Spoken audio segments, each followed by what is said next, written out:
Now that we have Burp Suite installed, in this lecture, I'm going to show you how to use its proxy functionality to intercept requests before they go to the web application. And as a result, we'll be able to see and manipulate inputs that cannot be seen or manipulated using the URL or using normal input boxes that we see on the website. This will obviously allow us to test more features and therefore increases our chances of discovering bugs and vulnerabilities in the target web application.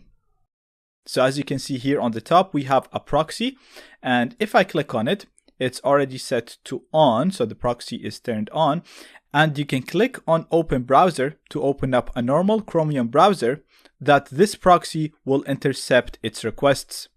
Let me show you what I mean. I'm going to click on Open Browser, and let's go to a website. So for example, let's go to zsecurity.org.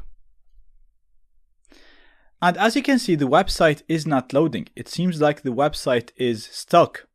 And the reason why it's stuck, because the request for zsecurity.org got intercepted by our proxy in here. And as you can see in here, we have the full request that is being sent to the website.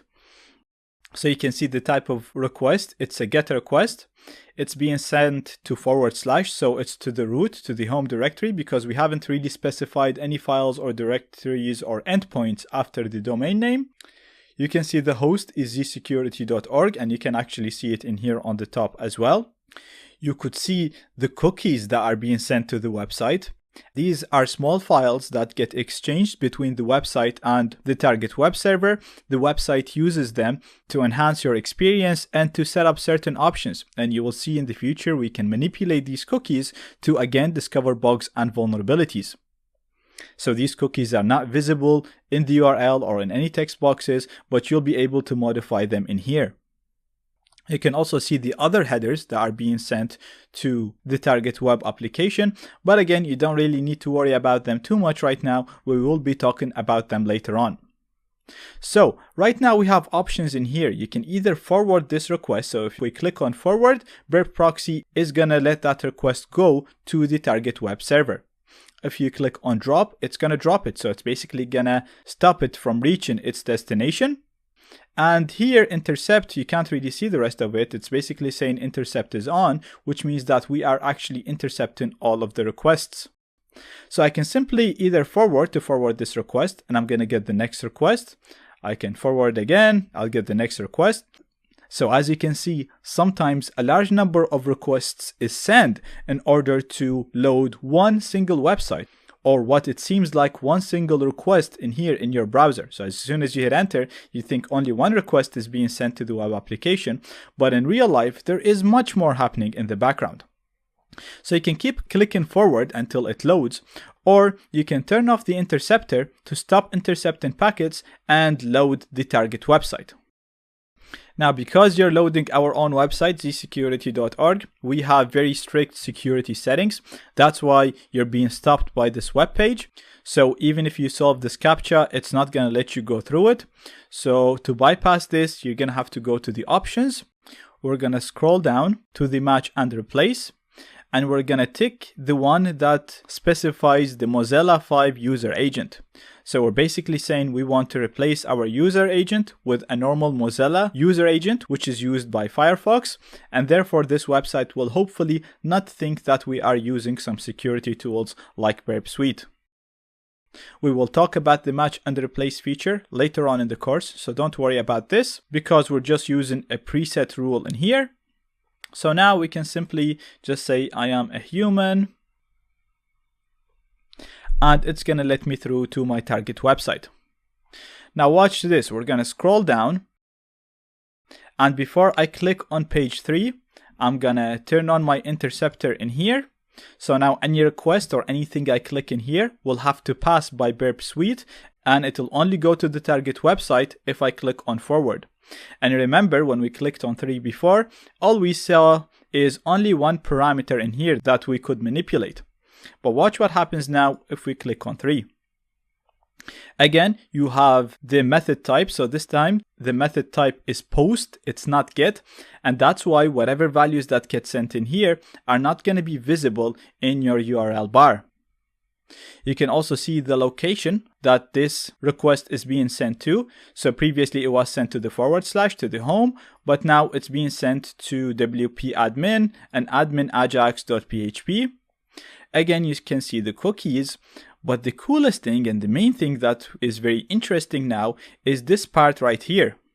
So as mentioned earlier, everything we see after an equal sign is a value that is being submitted to the web application, and the web application is going to process this value, and therefore by modifying this value we can manipulate the web application and discover vulnerabilities. And as you can see now, we have 1, 2, 3, 4, 5, 6, 7, 8 different values being sent to the web application. This is 8 different inputs that we should test for all of the bugs and vulnerabilities that you will learn later on in the course. So this expands your attack surface by so much, because previously you could have only attacked using only one input, and now you have 8 other inputs that you should test for vulnerabilities. Now you can simply modify any of these values by just putting your cursor in here and changing this to whatever you want to change it to. And again, we will talk about that much more as we go through the course, so you should not worry about this at all.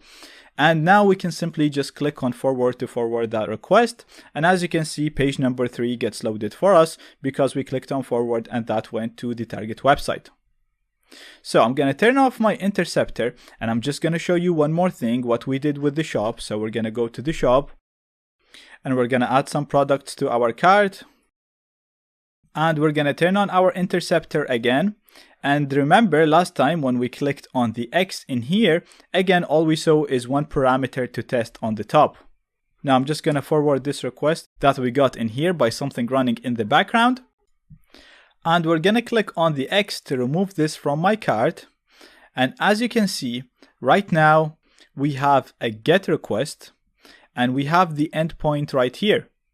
So again, instead of just the parameter that we had last time in the URL, you have 2 more parameters in here. And even though these are GET parameters, so they should be displayed in the URL, you're not seeing them because they're being submitted by JavaScript. So just like the other examples that we talked about, every value you see after an equal sign will be sent to the web application and will be processed by it, and therefore you should manipulate it to discover bugs and vulnerabilities. And similar to what we seen earlier, you can edit this here directly by placing the cursor and typing using your keyboard, or you can click on the inspector in here. This inspector categorizes all of the values that are being sent in here into nice categories. So you can click on the request attributes to see what's being sent in the request. So you can see this request is a GET request to the cart. If you click on the query parameters, you will see the names of the parameters. So remove item and its value, and the WP nouns and its value, and we have them right here. So you can modify them from here by double clicking it and type in whatever you want to type and hit enter, or you could modify it directly in here in plain text. We also have a category here for the body parameters. So this is similar to the values that get sent in here at the bottom, similar to the first example I showed you. You'll be able to see them in here and you'll be able to modify them as well by double clicking them. You can see all of the cookies. So we saw the cookies in here before.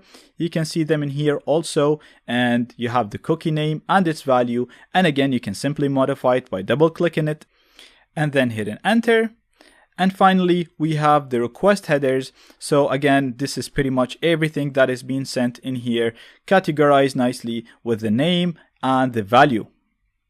Now, we will be using Burp Suite and the proxy in pretty much every single lecture that we're going to do from now onwards. And I'm going to walk you through a lot of its features as I show you and explain to you other bugs and vulnerabilities. So you're going to be learning a number of things in every lecture.